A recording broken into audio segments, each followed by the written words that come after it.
السلام علیکم ورحمۃ اللہ وبرکاتہ۔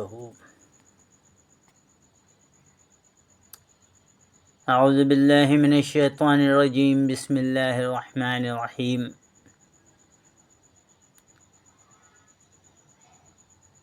صحیح البخاری کی ایک حدیث ہے کہ حضرت عبداللہ ابن عمر رضی اللہ عنہ سے روایت ہے کہ میں نے رسول اللہ صلی اللہ علیہ وسلم سے سنا، آپ صلی اللہ علیہ وسلم فرماتے تھے کہ اللہ علم کو اس طرح نہیں اٹھا لے گا کہ اس کو بندوں سے چھین لے، بلکہ وہ پختہ کار علماء کو موت دے کر علم کو اٹھائے گا، حتیٰ کہ جب کوئی عالم باقی نہیں رہے گا تو لوگ جاہلوں کو سردار بنا لیں گے، ان سے سوالات کیے جائیں گے اور وہ بغیر علم کے جواب دیں گے، اس لیے خود بھی گمراہ ہوں گے اور لوگوں کو بھی گمراہ کریں گے۔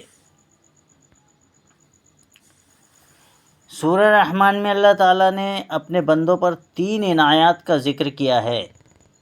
نمبر 1، گندم اور اناج میں کیڑے پیدا کر دیے، ورنہ لوگ اسے سونے اور چاندی کی طرح ذخیرہ کر لیتے اور لوگ بھوکے مر جاتے۔ موت کے بعد مردے کے جسم میں بدبو پیدا کی، ورنہ کوئی اپنے پیاروں کو دفن نہ کرتا۔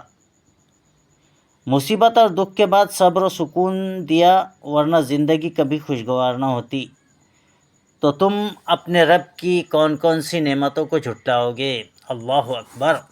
آؤ اللہ تعالیٰ سے دعا کریں کہ ربنا آتنا فی الدنیا حسنۃ وفی الآخرۃ حسنۃ وقنا عذاب النار، یعنی اے ہمارے رب، ہمیں دنیا میں بھی بھلائی دے اور آخرت میں بھی بھلائی دے اور آگ کے عذاب سے ہمیں بچا۔ ربنا افرغ علینا صبرا وثبت اقدامنا وانصرنا علی القوم الکافرین، اے ہمارے رب، ہم پر صبر کا فیضان کر، ہماری قدم جما دے اور اس کافر گروہ پر ہمیں فتح نصیب فرما، آمین یا رب العالمین۔ اللہ تعالیٰ سے دعا ہے کہ اللہ تعالیٰ ہمیں جب تک زندہ رکھے ایمان کے ساتھ زندہ رکھے